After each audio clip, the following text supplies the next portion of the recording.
Саламатсыздарбы, каналдын катталуучулары, коноктору, бардык көрүп аткандардын баарына салам айтам. Бүгүнкү темабыз комментарийдеги суроого жооп, эже говорить, сказать, рассказать дегендерди түшүндүрүп бериңизчи деген экен. Бул дагы жанагы нести, идти, ходить деген сыяктуу этиштер да, глагол, этиштин орусчасы. Ошондой глаголдор ошо нестини, иттини майдалагандай майдалаш керек. Муну дагы кийинки видеолорубуз ошо майдалоо менен болсун. Азыр болсо общий эле үстүртөдөн эле мындай сиз мен ал чыгаргачакка чейин пайдаланышыңыз керек да бул сөздү. Ошону туура айтуунун варианттарын мындай үстүртөдөн эле жеңил эле үйрөтүп коеюн. Үйрөнөлү чогуу, үйрөтүп койбойм, чогуу үйрөнөлү. Говорить, сүйлөшүү, сүйлөө, айтуу. Ушул убакта айтып атканды ошондой мааниде билдирет экен да, кечээ айтканды, азыр айтып атканды, эртең айтууну. Сказать деген айтуу дегенди эле билдирет экен. Сүйлөөгө кирбейт экен сказать деген.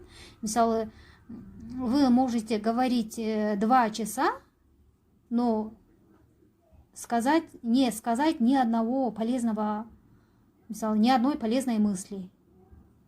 Кечке 2 саат сүйлөшүңүз мүмкүн дагы бир мындай тоготер эч нерсесин айткан жок, пайдалуу эч нерсе айткан жок деген сыяктуу экен. Говорил 2 часа, но не сказал ни одного полезного слова. Бир дагы пайдалуу сөз айткан жок. Говориттин башка маанилери: беседовать, маектешүү, балтать, көп сүйлөшүү. Көп сүйлөгөндү балтуун деп коет, көп сүйлөгөн кишиничи. Ошол мааниде балтать, анандай жөнү жок эле, пайдасыз эле нерселерди сүйлөй бергенде дагы балтать деп айтат экен. А 2 кишиден ашык болгондо разговаривать. Бир киши не может разговаривать, только 2ден ашык. Көп кишиге гана пайдалана алат экен разговаривать деген сүйлөшүү. Говорить, сүйлөшүү. Я говорю, мен сүйлөп атам.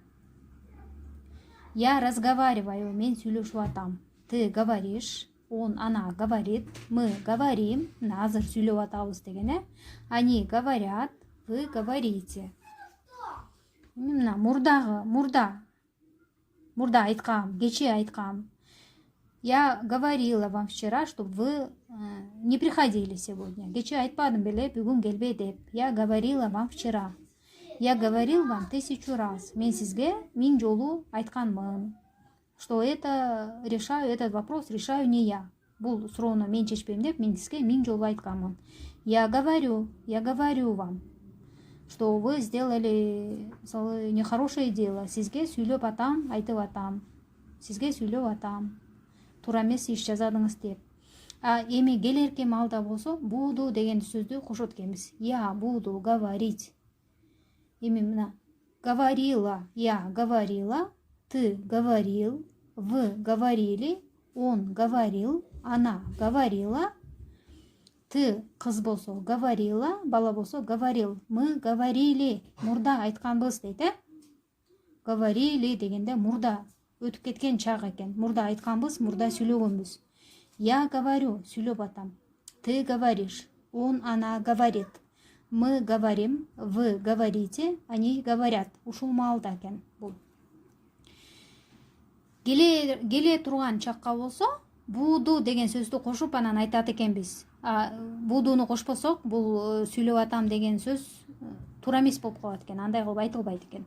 Я буду говорить, ты будешь говорить, сен эми айтасың, эми сүйлөйсүң. Мы будем говорить, вы будете говорить. Они будут говорить, он будет говорить, она будет говорить, мы будем говорить. Эми айтабыз. Эми сказать жөнүндө. Сказать деген айтуу болду. Сказайтты орус тилинде пайдаланат экенбиз өткөн чакта же келер гана чакта. Же болсо бир эле жолу айтканын айткыбыз келсе. Сказать айтуу. Өттү, сказал. Эми айтат, скажет. Учур чакта муну бул сөздү пайдалана албайт экенбиз. Азыр айтып атканын пайдалана албайт экенбиз. Же айтты деп айтат экенбиз, же айтат деп айтат экенбиз.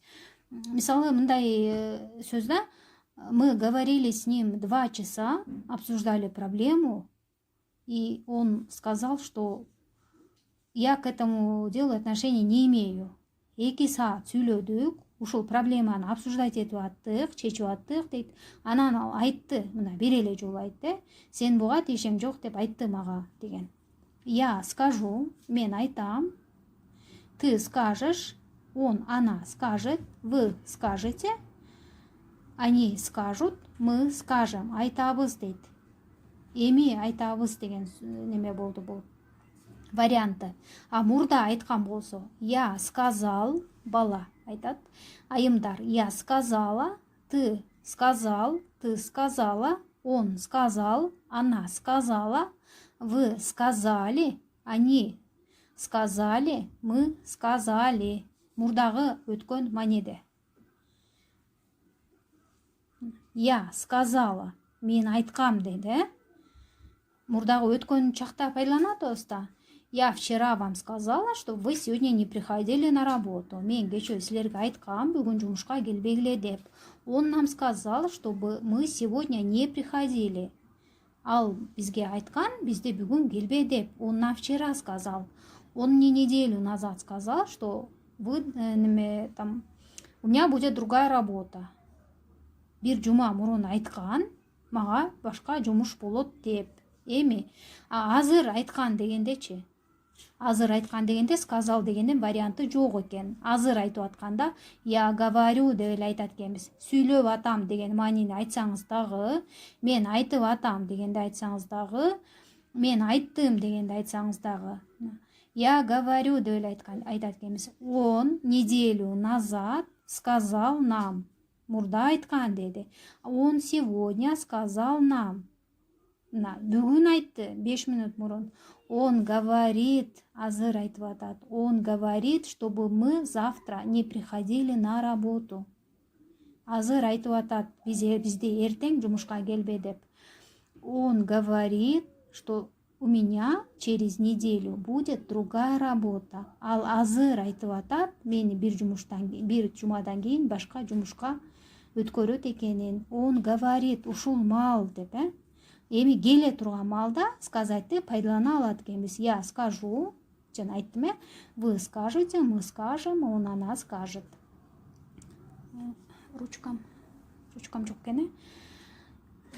Говорить менен сказаттын айырмасын түшүндүрөйүн. Ал мурда бир жума мурун сүйлөшкөндө мага гел деп айтты деп эле айтайынчы оңойдон, Когда мы говорили с ним неделю назад, сүйлөшкөнбүз, неделю назад, он мне сказал, чтобы я сегодня не приходила. Бүгүн келбе деп айткан. Мы говорили с ним 2 часа, и он мне в конце концов сказал, что он, мисалы, любит меня деп коеюнчу жаштарга тиешелүү кылып.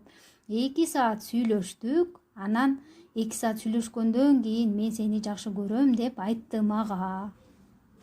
Я говорил с ребенком целый день, и он сказал слово мама. Бир күн кечке кичинекей балам менен сүйлөшүп аттым, балам менен. Анан ал кечке мал вечером только сказал мама. Кечинде гана апа деп айтты мени деп. Түшүндүңүздөр деп ойлойм. Анан эми эртеңки видеолордо дагы суроолор бар, ошону үстүртөдөн жооп берип коюп баштап алдык эми сказать говоритти. Ошону майдалайлы.